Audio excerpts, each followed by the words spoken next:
what is Christian syncretism? Christian syncretism is what the early Christians did under the Roman Empire so that they could celebrate Jesus.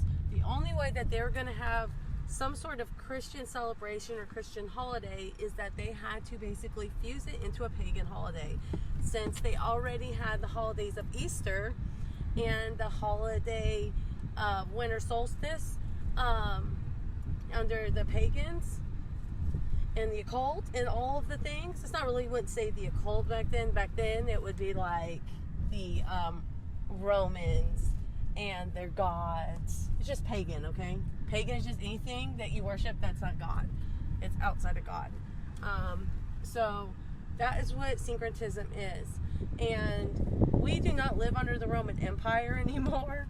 So we have total freedom in the United States. We do not need to be worshiping bunnies and doing all the things.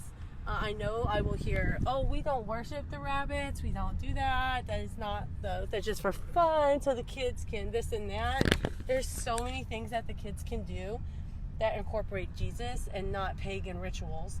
So anyways, that's what I'll be talking about on Saturday when I do my podcast. I'm going to be talking about Christian syncretism. I'm talking about the occult. I'm talking about paganism. We're talking about just like all of this kind of Christian witchcraft, because we have this thing where, you know, we do the return to sender prayers. And, you know, I'm not saying that I've never done that. I have in the past, but there is some truth to that. That's just a hex. It's a Christian hex, which is, again, the occult. It is witchcraft.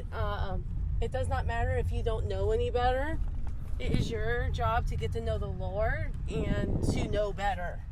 Okay? So, I mean, there's forgiveness in the Lord and all that, but that's what we're going to be talking about. And we're going to talk about some historical stuff. There's going to be a lot of history on Babylon and Nimrod. And we're going to go a little bit into Christmas and the evergreen trees and Tammuz. It's going to be really good. I'm really excited to do this. I love history. History is like my thing. And so that's why I love the Old Testament so much, because there's just so much history and so much revelation that's in that. And then it all connects to the New Testament. You know, Jesus talked about those things. Peter talked about those things. Every single person in the Bible connected with the Old Testament that was from the New Testament. The Old Testament connects to the New Testament. It just flows. And again, it's history. And it's history of the church and how much we've evolved and where we've